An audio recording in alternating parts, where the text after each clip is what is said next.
Still Poddable, still Poddable.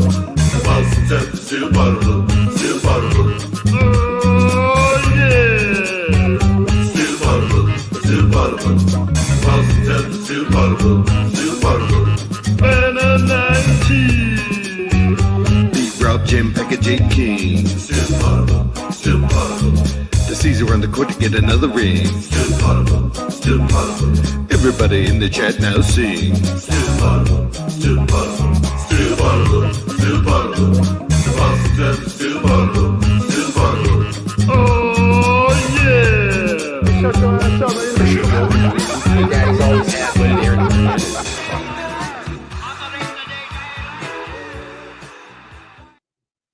Welcome back to Still Poddable, the best Celtics podcast here on Al Gore's Internet. I am Sam J. Packard, professional sports fan, joined by Jay King from The Athletic and Brian B. Robb from MassLive.com. Together we are Still Poddable.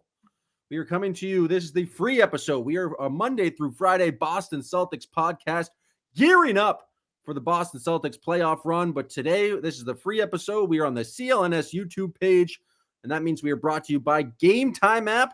Subscribe to the YouTube page so you can watch all of our free episodes, and go to patreon.com/stillpoddable so you can subscribe to every single one of our episodes as we Celtics go for Banner 19. And we finally know who the Celtics' first opponent is going to be in the opening round, as the Orlando Magic kind of destroy the Atlanta Hawks in the play-in game. And I was looking up some stats before this. Celtics were 1-2 against the Magic this year. B-Rob, should the C's be concerned? Yeah, if they're going to sit out their top six again, we have a series here, I think. I don't know. People forget about the December 23rd game. Jason Tatum didn't play, but the Celtics lost to a Magic lineup that was heavily featuring Goga Batista. So they lost to a Franz-less and Paolo-less team in December. Jason Tatum also did not play in that game. Yeah, was that the worst loss of the season? I mean, it was probably up there. It's up there, yeah. That was a rough one, but it doesn't. Let's be honest, it does not matter. The history between these two teams does not matter.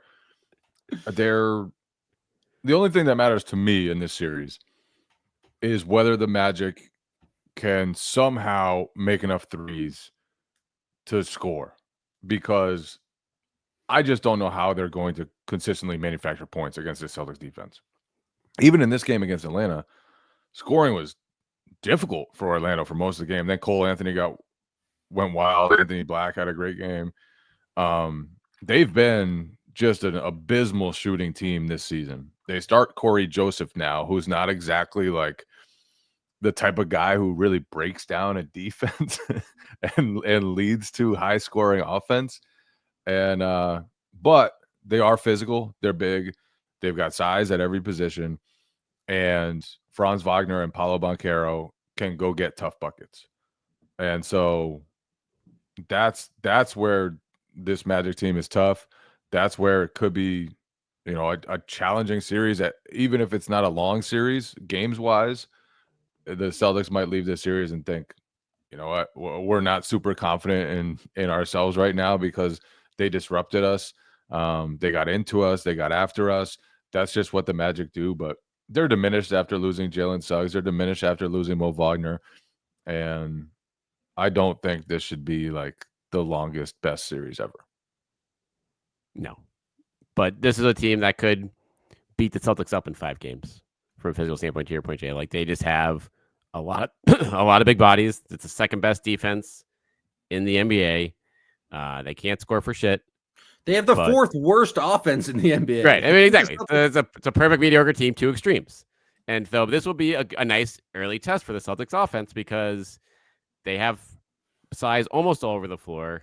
They don't have Suggs, at least, but they will be able to, put some pressure on the Celtics from that standpoint, Packer. And that will be interesting to see how good the offense is out of the gate. But even if they have some off shooting nights, it's probably not going to matter, because the Magic are literally probably one of the worst 3-point shooting playoff teams ever. Would be, in the last 5-10 years, I would imagine. 31.8% from behind the arc is just disgusting. It's impossible today. How do you even find 12 guys who shoot 31.8% collectively as a team? It's bad. They only made 11.2 per game all season, which is a worst in the NBA. Obviously, Celtics set NBA records for most threes attempted, most threes made. To me, the only way the Magic can bring this close is if they make a bunch of shots from deep and either, force the Celtics to react to that or just keep firing away without much defense. Because the strategy here is pretty simple. Like, just protect the paint, play double big lineups if you want to. You don't have to, but you certainly can against this Magic team, which has no shooters anywhere. Even KCP, who they signed to be a shooter, shot like 34% from three this season. So if scoring is a chore for the Magic, like you can't force the Celtics to play like a slugfest. They're gonna score. And it's just like, can they squeeze enough 3-pointers that they can make this close? And I don't know if they can, because that is just a garbage shooting squad. Garbage. I don't know why we're speaking in hypotheticals. They can't. The Celtics are going to sweep this series. It's like absolutely ridiculous. The Magic are hot garbage. They can make. He's already reached the no adjustments they can make. I said this 2 days ago that I was already going to be there after game one.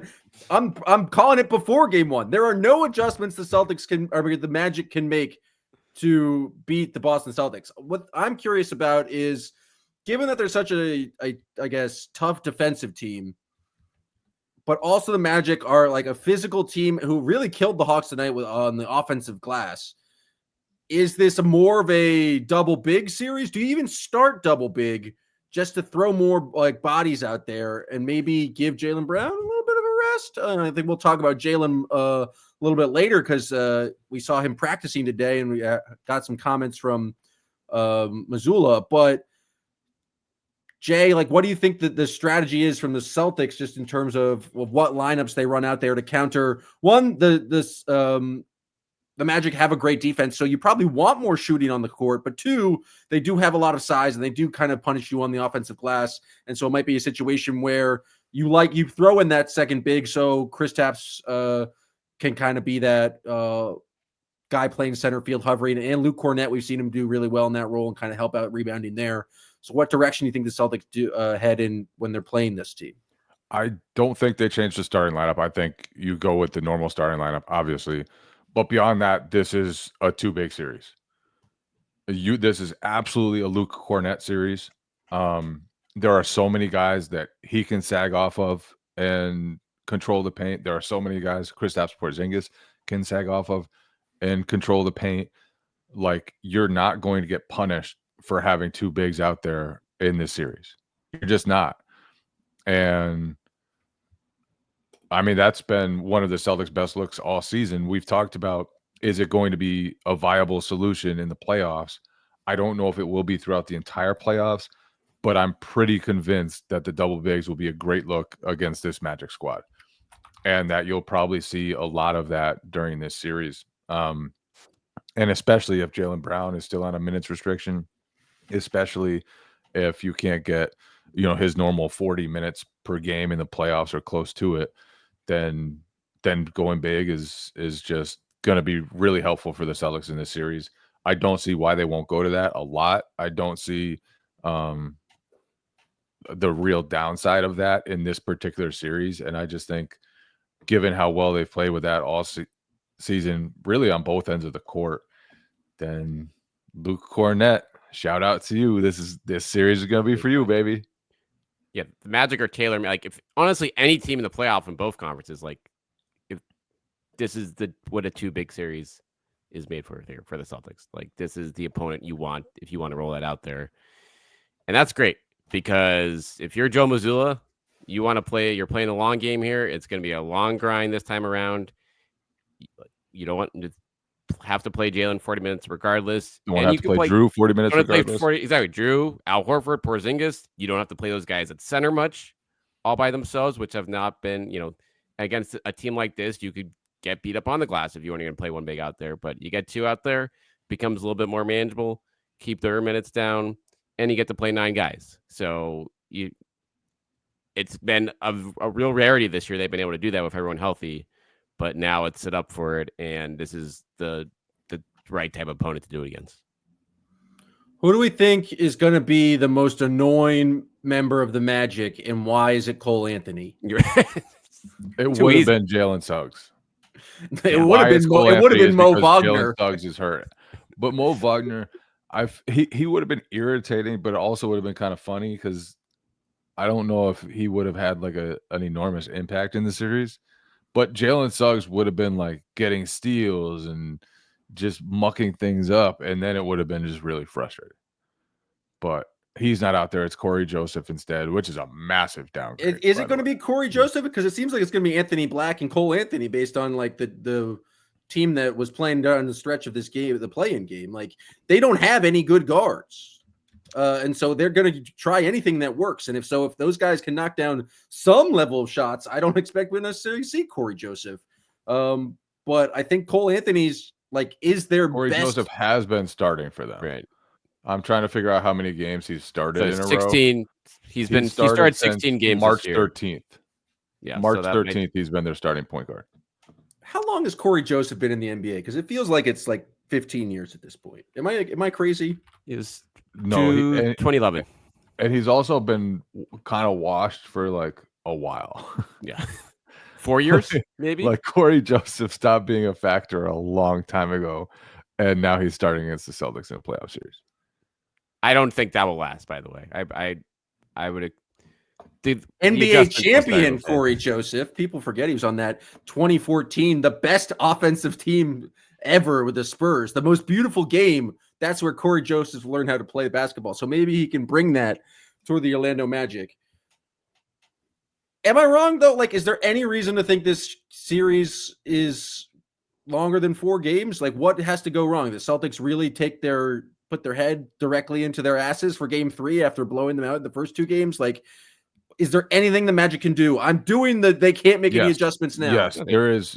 Let's hear it, Jay. There could absolutely be a game or two where the Magic's defense disrupts the Celtics and Paulo Banchero and Franz Wagner have their way. Like Paulo Banchero, with the exception of like a couple months, has been averaging 20 a couple months when he was coming back from an oblique injury and clearly not himself.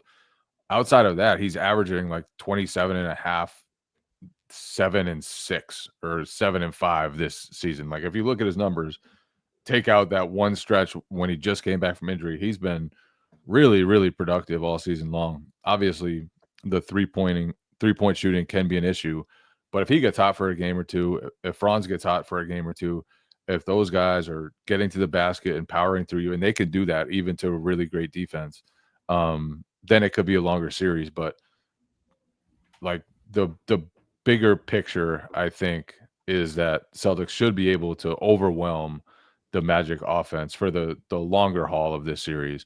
And I just don't think there's a defense alive that can really force the Celtics to play bad offensive basketball for longer than like a short stretch at a time. But that's the blueprint for Orlando, is like get stops, get out in transition, have big games from Banchero and Wagner, maybe get Cole Anthony Black or KCP to have some random like 3-point shooting stretch, and stay close with your defense and have some weird like variance thing go in your direction and pull out of there with a win. I think it'll be fascinating to see how like Wendell Carter they play a true center with him. They obviously are big all around, but he's a guy he's not going to want to come out the perimeter much. Like he's not going to want to be switching for sure. Like he's going to want to. Seems like a guy that Jason Tatum's going to really target in pick and rolls. Right. Jason Tatum has been phenomenal this year going up against lead-footed big men on the perimeter. Exactly. So if they can play him off the floor in the pick and pop quickly, then that it'll be fascinating to see how quickly Orlando goes small in games like that, and what that does to their defense.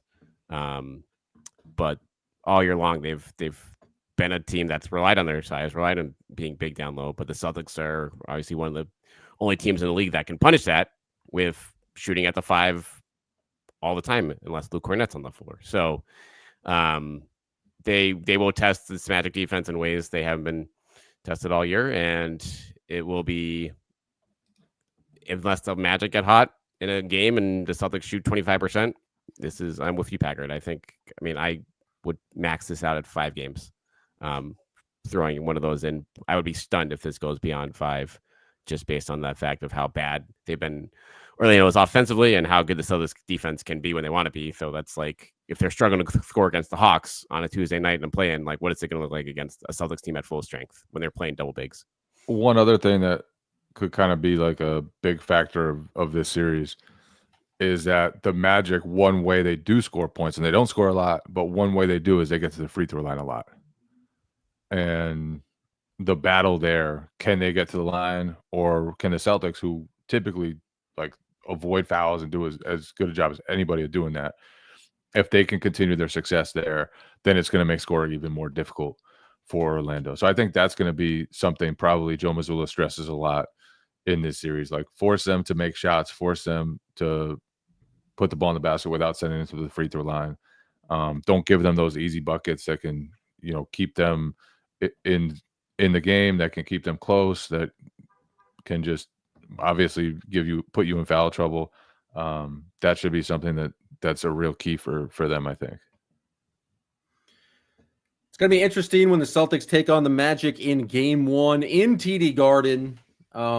I'm certainly, I moved to Philadelphia. I'm going to miss it, but you don't necessarily have to. There's nothing like playoff basketball in the TD Garden. And so if you want to be there, or if you want to go to a Red Sox game, go to see a concert, go to see some comedy, you can get over to the Game Time app. It is the best place to get tickets anywhere on the web, some are saying. And with the Game Time app, it just makes it easier to save more. They have all-in pricing. It's a feature that shows you the total up front with no surprise fees at checkout. You can get views from your seat, so you know exactly where you're buying. There's a lowest price guarantee, or Game Time will credit you 110% of the difference. And your purchase is covered with the most flexible customer service policy in the ticketing industry. So take the guesswork out of buying tickets with Game Time picks. Download the Game Time app, create an account, and use code CLNS for $20 off your first purchase. Terms apply. Again, create an account and redeem code CLNS for $20 off.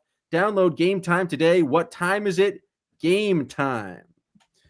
Now, I think the big question that's still hovering out there about this Boston Celtics team is the health of Jaylen Brown. You guys were both at practice today where, I don't know, they released a 15-second clip of Jaylen Brown practicing. I don't know if they let the assembled media members see any more of that. It was really funny to see people's reaction to that, including some Celtics writers, because we saw him play in a game like 10 days ago. And he had 31 points in a game 10 days ago. And people were like breathlessly watching this minute-long video to see what Jaylen Brown looked like. And it's like you really don't have to do that, guys. Like, we saw him less than 2 weeks ago. He did have injections in his knee since then, but he was questionable for games. It wasn't like he had it and they ruled him out for like a month or anything like that, or that his status for game 1 was ever in real jeopardy. Joe Mazzulla was asked about it during or after the last game, and he said he was 100% confident that Jaylen would be ready for game 1 of the playoffs. So that kind of that gave me some joy. I was just scrolling through Twitter, like just laughing about that. But yeah, I think it was a good sign that he participated fully in practice. It's a good sign that Al Horford said he looked great. Drew Holiday said nobody's worried about Jaylen. Those two guys are liars, though. They would never say it. I still think there's obvious concern. Like, you look at what happened at the end of the regular season. He missed 8 of the last 16 games. Obviously, some of that is just they didn't need to play many games. There was no need to push it for him, especially. But He missed 8 of the last 16 games. He never played more than 30 minutes in any of the games that he did play. The last game that he played 22 minutes, sat out fourth quarter and overtime of a win against the Knicks. And so there's obvious concern. It's just, how concerning is it? How much will he be able to handle? And, how much will he be able to get back to full health during this playoff run?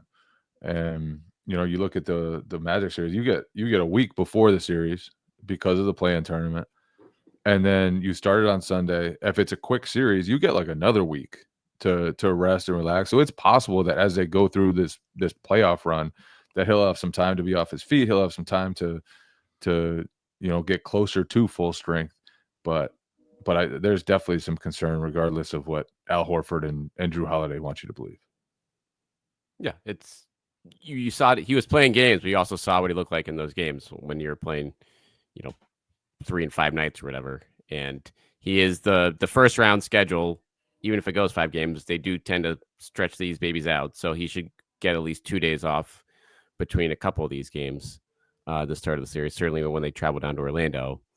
But yeah, it's like, what did this injection do from a standpoint of it? Like, is he going to have some extra pep in his step, and can he sustain that once the playoffs start? Because without a doubt, we know, he openly admitted he was holding back when he was playing, was still able to put up some big numbers in some of those games, which is the encouraging part. But obviously you're facing a different type of team here and going up against an Orlando team where easy buckets might not be as prevalent as you would be facing a team like the Hawks. So again, like, what type of minutes are going to be in play? Like Jay said, like, how hard are you leaning into the bench and into those old bigs to say, okay, we can keep Jaylen around that 30-minute mark that he's been at a while, because that's honestly what he can handle right now, and be just a smart long-term play for the playoffs. But yeah, that will be just how he looks will be the biggest subplot of the series, because that obviously will have major ramifications down the line. And I think the minutes will be telling. Yeah.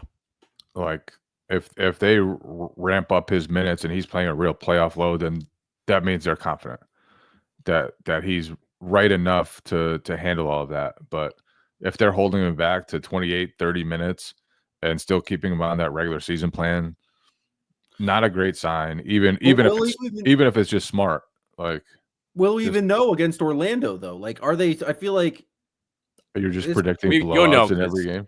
It's not even blowouts, but it's like the confident. I feel like they're very confident that they can beat the Orlando Magic, and maybe Joe is just not the type of guy who would fuck around with that. And like, if Jaylen can go, they're going to play Jaylen just because you want to get this sweep, you want to get them more rest there. But like, they don't need Jaylen Brown to beat the Orlando Magic. They don't need 30+ minutes of Jaylen Brown, or they really shouldn't, to beat the Orlando Magic in a playoff series. And so, I don't know. I don't know why I just wouldn't be surprised if like you get maybe just lesser Jaylen Brown as you're still trying to recover. I don't know what he's going to look like after this kind of extended time off, but are we going to see like 40 minutes of Tatum in these yes, these early games? Yes.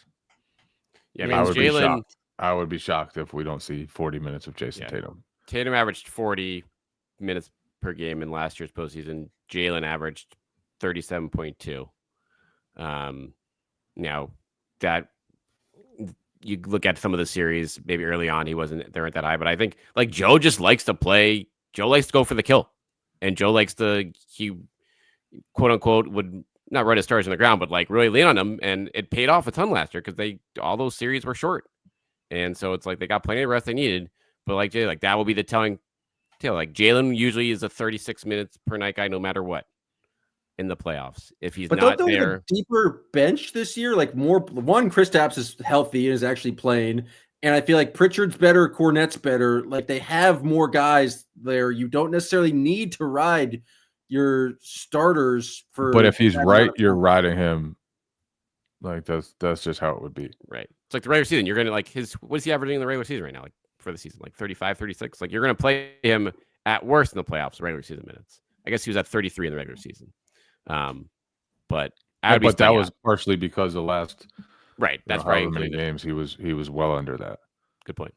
So yeah, I see your point, Packard. Like they don't need to, but like I don't think that's that's not in Joe's DNA in the playoffs, given his track record. Like I would expect him with Tatum and Brown specifically, like maybe like a Drew Holiday type or an Al type. You lean less on those guys because you don't want to wear them out too early. But with Jaylen and Jason, like if they're good to go, any game they play under 36 minutes in the playoffs, I'd be stunned by if Jaylen's there, but he might not be yet. We'll see. My question is, like, say Jaylen's not, well, clearly I don't think he's going to be 100%, but say he's just not as effective.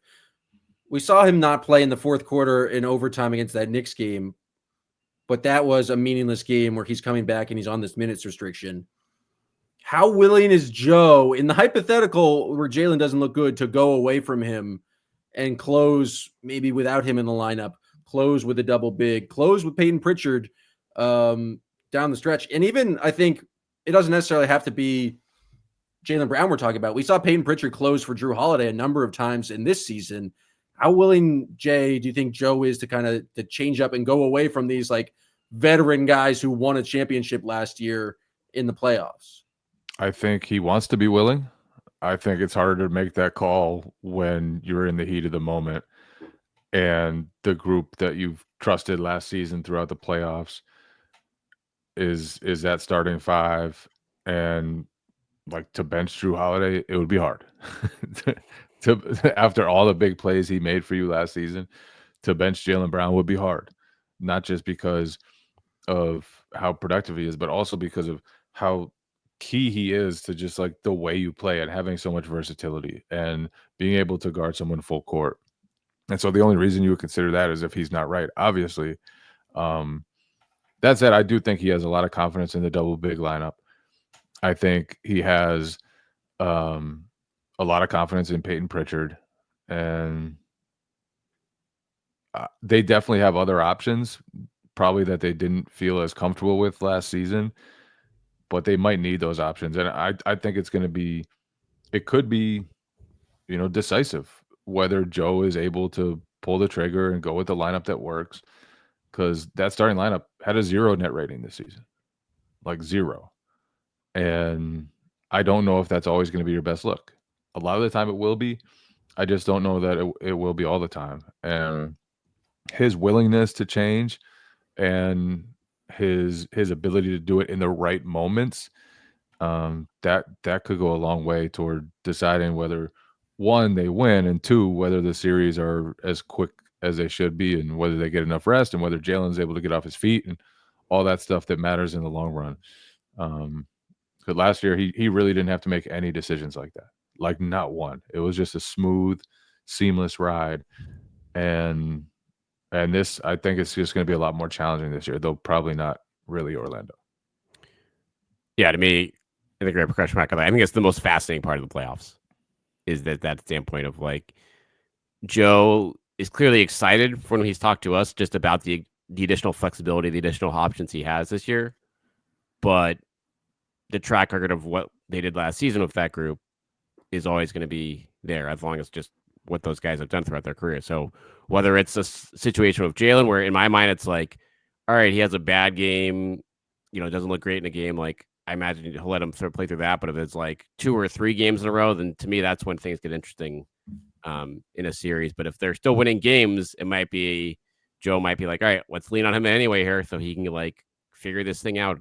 If it's he deems it something mental, or just like getting used to playing with the knee at whatever percentage it's at.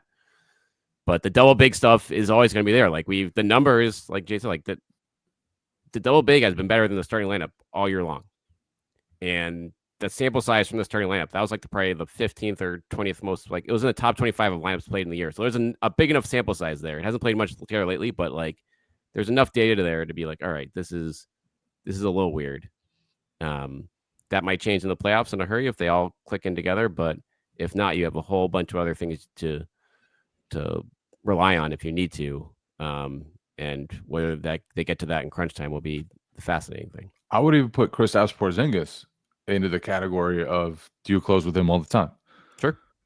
Because obviously, like when he's at his best, he raises their ceiling like none of their other big men do. But also there's a lot of evidence that they've played their best basketball with other groups on the court this season. That their usual starting lineup has been much better with Al Horford in there. That, Al Horford and Cornette together have been awesome too. And so, like, you don't want to go away from Kristaps Porzingis. I think it would take a lot to go away from Kristaps Porzingis. But even that is something that I think you'll have to make a decision about, especially if some of the slog continues for that starting lineup and it doesn't just come back to life now that the playoffs are here, which I think it might. Like, I think it's entirely possible that those were all regular season issues, that Kristaps came back, everything just kind of was weird for a while. Everyone stopped making jump shots for 2 months, and it threw off the numbers, threw everything out of whack, and that they'll be totally fine in the playoffs. It wouldn't shock me at all if that's the case, but I just think there are just a season's worth of evidence has shown that the Celtics, like, their strength is more in like different looks than necessarily that starting lineup. And Joe will have to just figure that all out. Okay, so I was listening to an NBA podcast recently, and they presented me with a theory that I'd never heard before, and I wanted to get your guys' reaction to it in the context of the Celtics, because I think it makes sense. What podcast was this? It's by the guy who used to produce Pod Don't Lie. I forget the name of it. I'll look it up before once I present the theory. Okay, I'll give You're proper just jacking credit. the theory without attribution right now. I will give proper credit. Just let me get the theory out there. It's from the guy who was a guest on the podcast, who used to be an analytics guy for the Knicks, and now he just does like analytics on the side.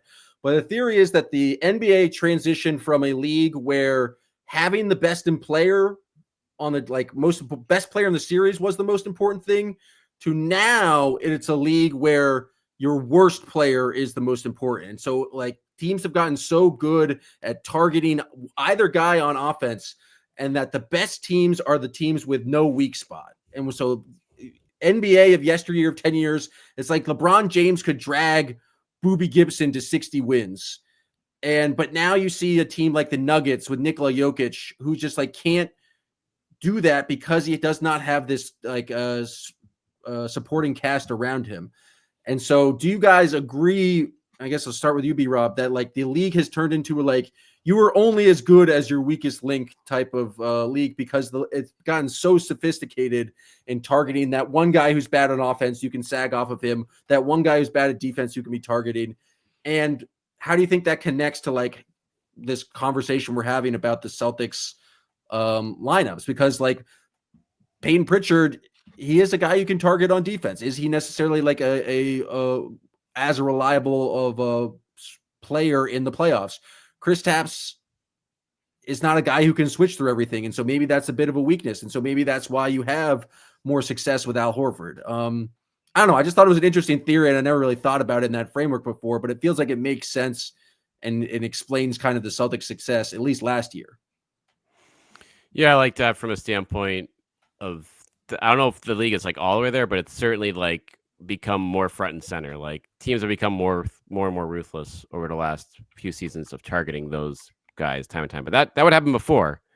But I still think, you look at a series like Celtics Pacers last year, it's like, why the Pacers were in position to win a couple of those games, and they just had no one to go to. Like they didn't have a clear cut, alpha and crunch time of those games, which kind of sunk them, at least in the Boston ones. And so that, I still think the best player is honestly going to be the trump card no matter what, but you do get more exposed when you have the weak link. I think even just defensively, I think it's where it comes more in front and center now, because teams have more bounce across the board and are willing just to attack those guys more and more. And I think there's such a skill level now that even your worst guy has to have. Like I think back to like Bruce Bowen with the Spurs, right? And his one skill offensively was that he would stand in the corner and make threes. Like that's not good enough anymore. It's just not. You're going to be a zero out there. Your team is going to be at a major disadvantage. You can't just have that in your bag. You have to be able to dribble a little bit. You have to be able to pass. And if you can't do more than that, like, and especially if you can't shoot, it's just a problem. And now every team has, especially like the Celtics, they have so many shooters that you have to guard everybody. So that's why your weak link is tested so much. You're forced to put into actions. Even the worst player on the court for the other team is good. And that also, you're going into the action every time and you're just going to be just walloped. So yeah, I don't think it's like best player doesn't matter anymore. Like having Nikola Jokic still seems pretty cool to me. And will put your team in a great position to at least compete in a series, maybe win a series almost by himself. But it is more important than ever to have no weak links out there. As far as how that do you think it like changes translates to how the much series, Jaylen's injury impacts things? Because like they don't necessarily like they can still have 5 great guys out there, even if it's not like Jaylen's on the bench, like they can still have no weak link lineups. yeah, and that's really helpful. That they are deep enough where, you know, if Jaylen does have to sit for some stretches, some games, some pivotal moments, whatever, like you do have guys you're comfortable with off the bench, whether it's going double bigs, and throwing Al Horford in there, or even Luke Cornett, or throwing Sam Hauser out there. Sam Hauser's played great lately. Like I know he started off really slow with his back injury and everything like that. He finished the season on an absolute shooting tear over the last several months. And then Peyton Pritchard, who has a really good chance to win 6th Man of the Year. So yeah, they have options to go to if Jaylen is a little hurt. And especially I think options that probably won't hurt you until maybe later in the playoffs. Like I think you're cool with trying any of those things against Orlando. I think you're probably cool with trying any of those things against New York. It's like, can Cleveland hurt you? Maybe. Can the Thunder hurt you? Probably. Can somebody else from the West hurt you? It's a pretty good chance if you're not at full strength that matters then. But for a while, I think the Celtics will be okay if Jaylen's not at his best right away. It's called the Nothing But Respect podcast, and Owen Phillips is the guy whose theory it was, just to give Show him some more respect. It's the name of the How did you get to listening to a podcast so you don't even know his name? Because the host of the podcast, Harry Krinsky, used to produce a lot of other good basketball podcasts that I really liked. I started following him on Twitter. There you go. So you do have respect for Harry. Yeah. People might know him as Hard Dick Harry from the Pod Don't Lie podcast. Solid dude. They call him what? It was a stand-up comedians who hosted the podcast, Stavros Halkis and Sam Morril, called him Hard Dick Harry. I was not prepared. We're gonna have to get him on here. We're gonna have to get him on the show. To me, I was thinking this is like just like a button-down X's and O's basketball podcast. Oh no, it is far from that. It can be sometimes, but it's a fun podcast as well. It sounds like you should really go listen to that. Sounds like a good podcast. They got good time. basketball theories and then just wild nicknames.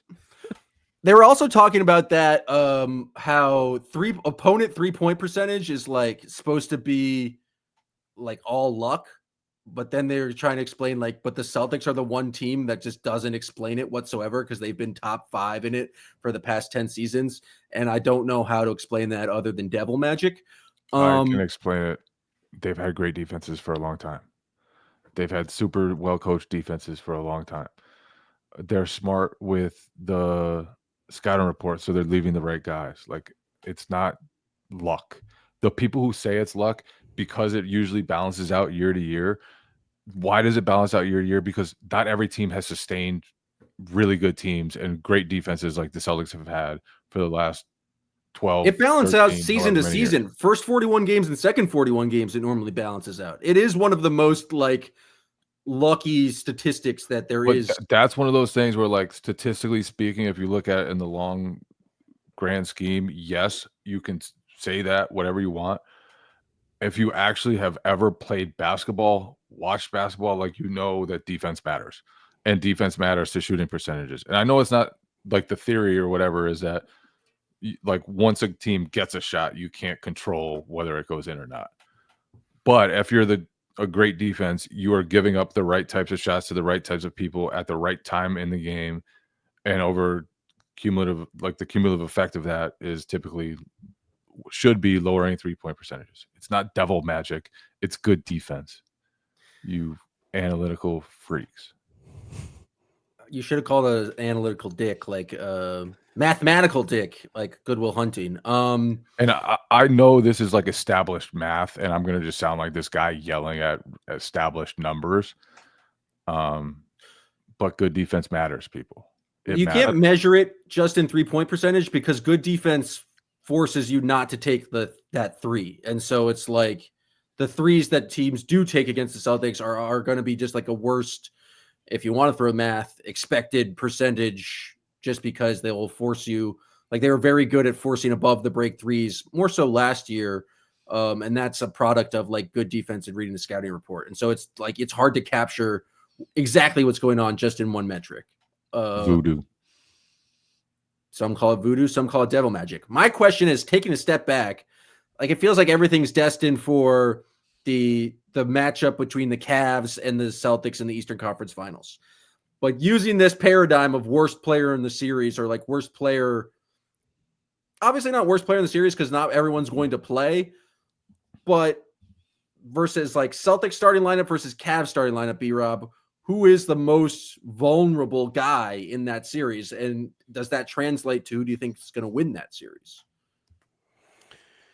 Yeah, I think it's certainly being exposed. I mean, honestly, looking at it, Darius Garland. Yeah, Garland is.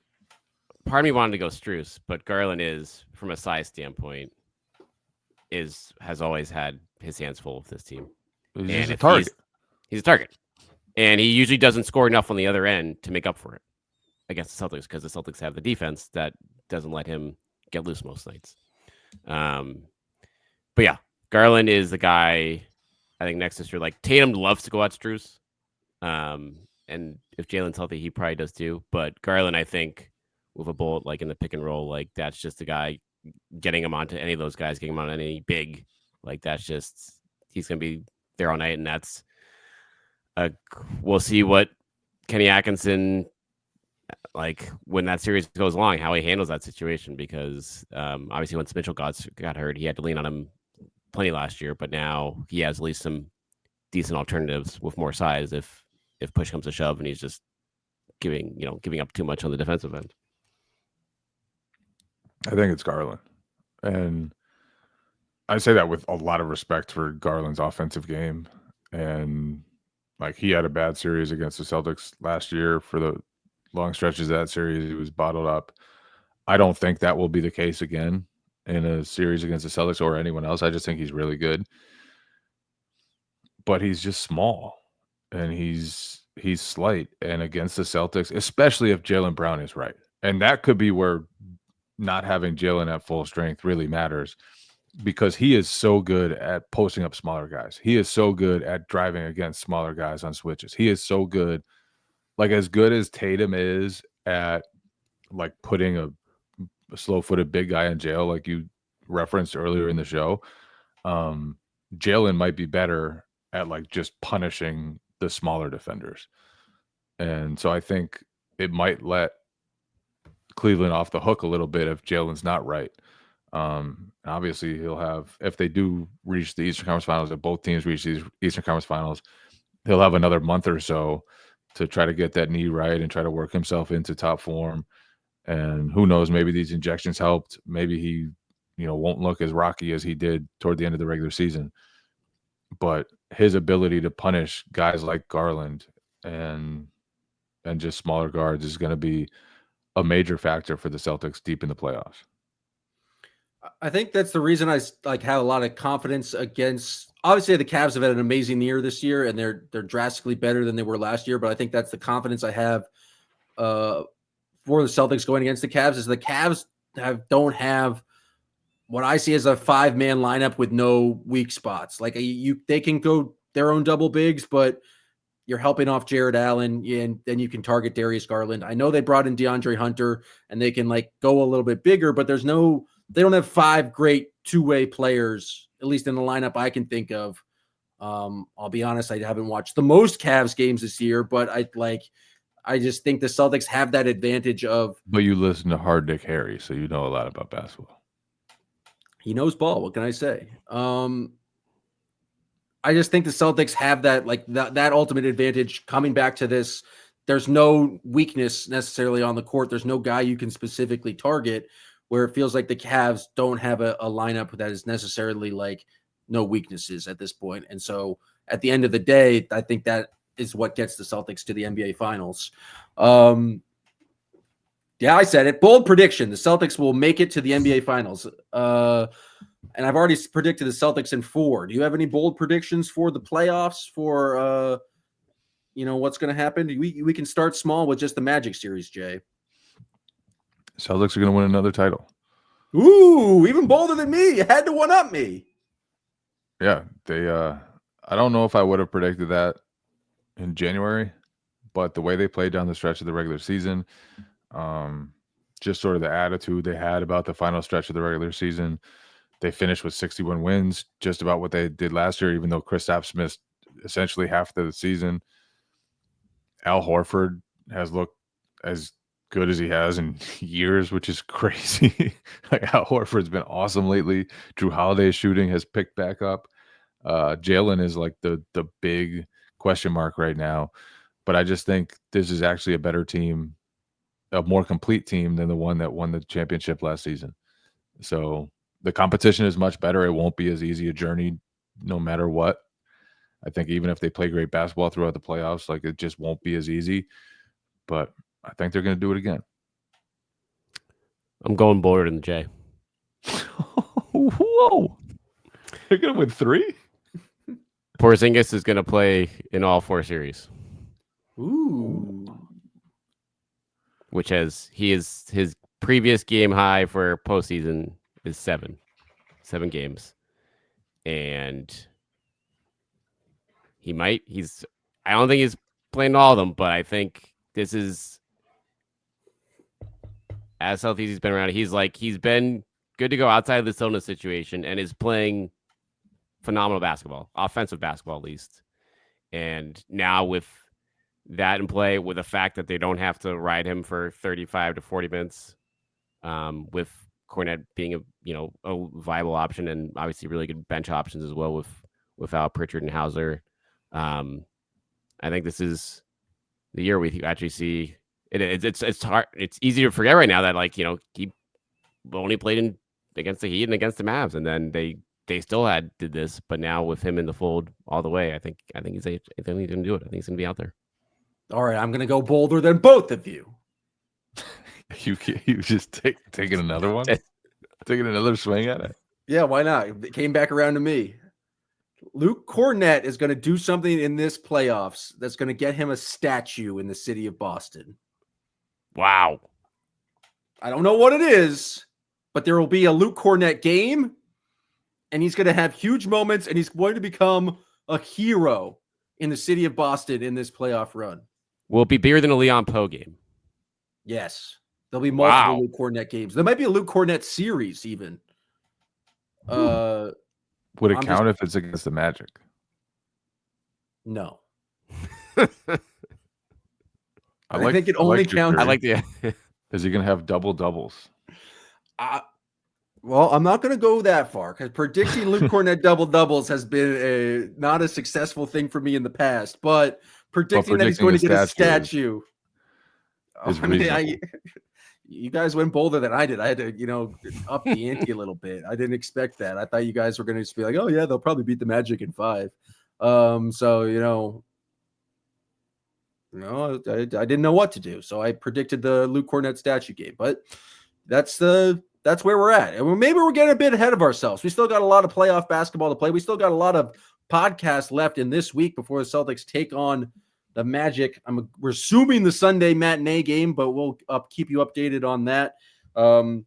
Again, we are a Monday through Friday podcast on Patreon. So go, if you want every single day to have a new podcast in your feed, go to patreon.com/stillpoddable. We appreciate everyone watching on the CLNS YouTube page. Subscribe there. Subscribe to us on the podcast. If you unsubscribe, come back for the playoff run. It's been 1 year of Still Poddable. We had one banner. We're going for 2. We'd appreciate you joining along for the ride. So again, patreon.com/stillpoddable. We'll be back with 3 more podcasts this week. 2 more podcasts this week. I don't know. I can't count. We're here Monday through Friday. And so we really appreciate you guys listening. And thanks for listening to this episode of Still Poddable. Still Poddable, still Poddable. The Boston still Poddable, still Poddable. Oh, yeah.